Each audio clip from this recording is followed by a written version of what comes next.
Thank you so much for the great presentation today. I really appreciate you for your all the effort, even though this is a short version, not the full version. One announcement is that if you visit the YouTube created by our students, which was shared already, but you can find the full version of this video and the presentation. That would be great. So I would like to move toward the question session with participants. So any questions or discussion points would be appreciated. Please do so.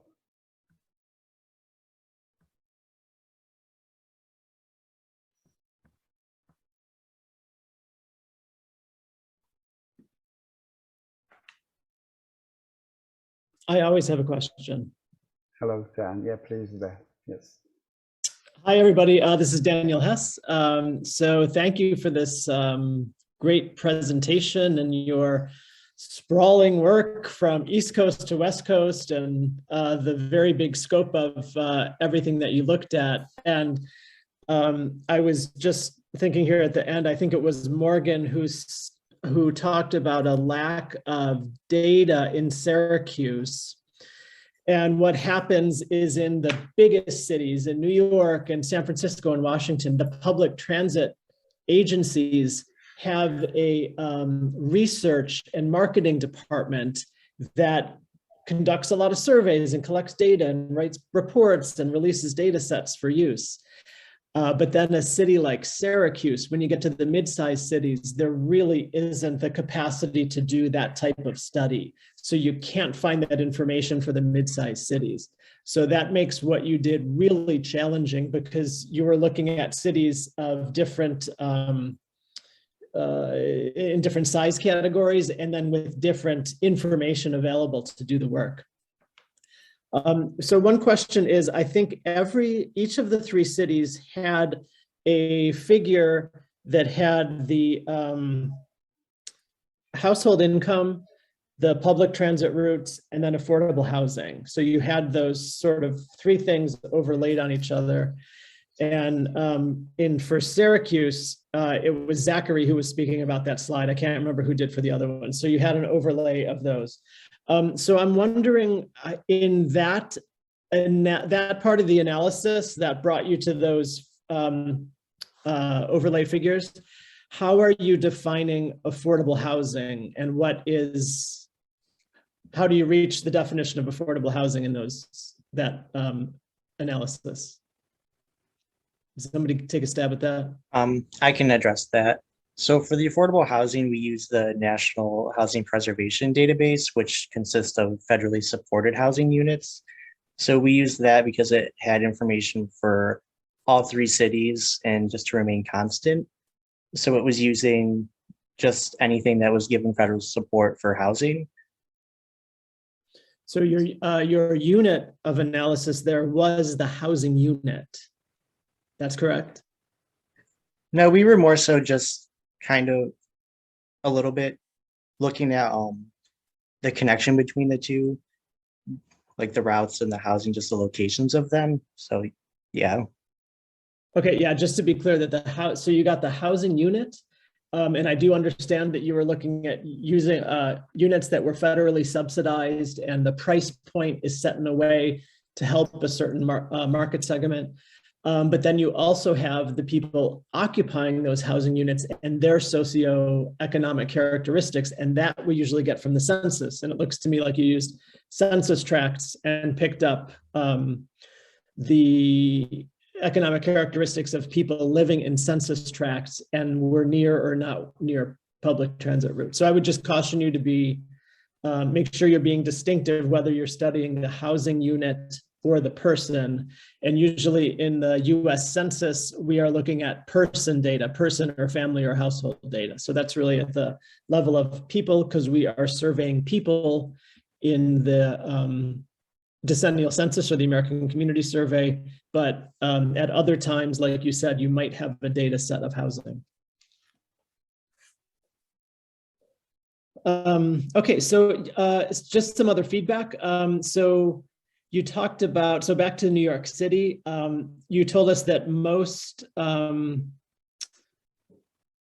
you talked a little bit about the service occupations and how there was a drop off in public transit with people in certain occupations. So that is not a surprise from what we were reading in the news and what was happening, but it was good that you confirmed using data about who was able to stop commuting and who was able to work at home, in what sector, in what job classification they were working in. So that was helpful. What's interesting about New York City is that we have the most socioeconomic mixing on public transit in New York City. So in New York, we have people from low income, middle income, high income, all meeting together on public transit. And that is because of the low auto ownership in New York City, which is explained by the density in which people are living. So New York is quite different than the other cities where you studied, where many public transit riders are low income and they are transit dependent.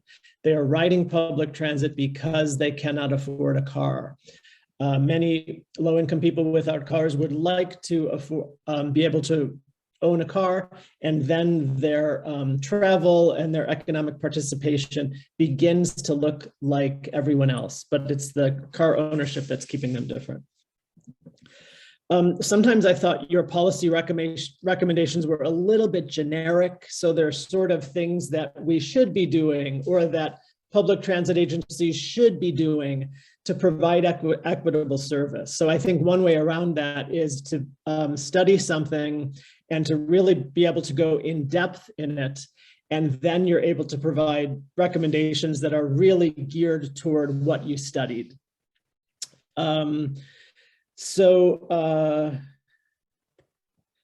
Skipping around to the recommendations for San Francisco, you talked about Vision Zero. I'm really glad you mentioned that focus on safety and safety for everybody who's on the street, no matter what travel mode they're using. I think that's a great program and aim for us to be working toward. And you also mentioned the idea of open streets. I think open streets might be the European term, but this is the idea that creating streets with walking, pedestrianism, and biking that are really emphasized, and some of these streets are closed to cars. So this happened in the pandemic. Streets were closed to cars so that people could walk around more.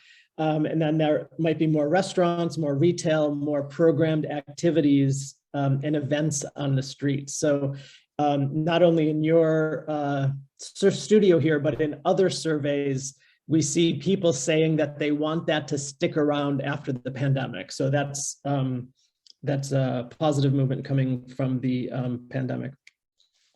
Also in San Francisco, I think Jared said curbside parking is, he gave a recommendation about the price of curb parking in San Francisco. And we know that curb parking is usually underpriced, so that what we pay to park at the curb is underpriced compared to what we pay to park in an off-street parking lot. So that's one of the challenges, but our elected leaders want to keep curb price parking low. To raise those prices can be politically charged. However, there's quite a bit of innovation in curb parking in San Francisco. There's SF Park, and this is a graduated time-dependent fluctuation of parking prices depending on how many people are looking for parking spaces. So it's really interesting. Okay, so that is a little bit of feedback from me, but again, you really covered a lot of territory. You covered before, during, and after, hopefully after the pandemic, and how we were affecting housing and industries people were working in, ability to work at home, public transport ridership. So congratulations on getting this big, expansive work. Thank you, Dan. It was a really a great comment and advices, especially because this project covered, as you mentioned, that a lot of different stories by combining together, and that our students could be really ambitious about the work. but some details still remained, and I believe that they would they make a little bit improving work for their final the report. So I would be really happy for having your comments for that. Even though I have some comments to be addressed, but I would like to also give some more the discussion point to the floor. So, Professor Ronald, do you have any questions or comments? I don't have any questions. I just thought the analysis was very helpful, particularly as it relates to affordable housing.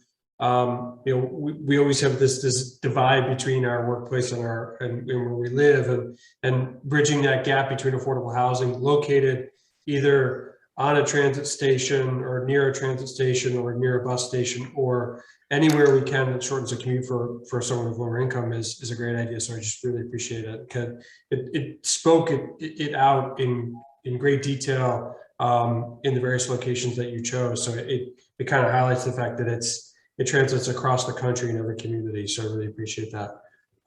Great work once again. Thank you. Any other questions or comments? Actually, this study explored the quantitative approach, especially starting from the quantitative way using GDP and the location quotient with the transportation data sets. And also the simultaneously, this study could make surveys, and also by selecting some the survey respondents, and they could make some interviews with them, so they could make that the quantitative result with the survey results, and they try to find a policy the document to find how that COVID the impact would change those economic situations and the public transportation situations. So that was a really a big the component involved in this the project. So I really appreciate for students again regarding this great work for selecting 3 cities, like 2 big cities, plus to compare the differences existing in big cities and the small mid-sized cities. So the Syracuse was selected for that. I actually let them select a little bit smaller numbers, just 2 cities only, but they wanted to do more, like to compare the western and eastern side. So even though that was really ambitious, but the observation is that the smaller city could get more impacted from the COVID-19. So as Dr. Hess mentioned, that it would be great to see how to narrow down that your policy recommendations by focusing on the COVID-19 impact instead of a little bit general the description. So that would be great, I think. And also this both approach could make a very detailed examination on this COVID-19 impact. So I would be rather let you focus on that COVID-19 issues based on your policy recommendation currently suggested. Also, the one question I would like to ask is that so COVID-19 impact, we have to think that this is public transportation, which requires more users. Another one is that the public health we have to keep. So in the case how these two, they're like the conflicting the situations could be resolved if we have another COVID-19 issues. So in terms of the policy suggestion, I think it would be great to suggest what kind of the idea would be good for the policy recommendations. So I know that you already made the suggestion there to use bike and others, but if you can do a little bit more ideas right now or later, it would be great. So do you have any idea, or could you suggest something?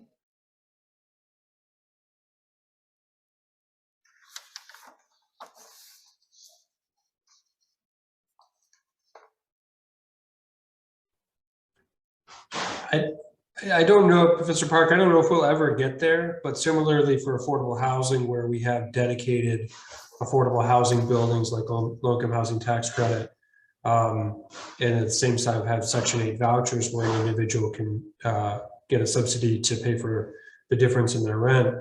You know, in a perfect world, we might have a voucher where somebody can use an alternative rideshare like Uber or Lyft in order to get from where they need to go, in addition to using public transportation. So something out there. I mean, we're talking macro, huge policy discussions at the federal level, but in a perfect world, that would occur. Right, right. That's another idea. I think that you may refer to that idea too. And also, I would like to ask you too. Well, not fully, but if you see that like a really dense cities like Seoul or the Beijing or Shanghai or the Singapore, so how do they control or did actually control this kind of the complicated issue there? So international comparison, international citation or reference would be a good idea for the big cities like New York or the San Francisco. But it still remains that how we can make the kind of different issues for the middle-sized cities. So that is another issue we have to address. But that will be a very interesting point we have to do. Especially I would like to say many thank you regarding this great investigation. Any other questions? Because we already spent a 1.5 hours. So I'd like to see one or two questions from the floor.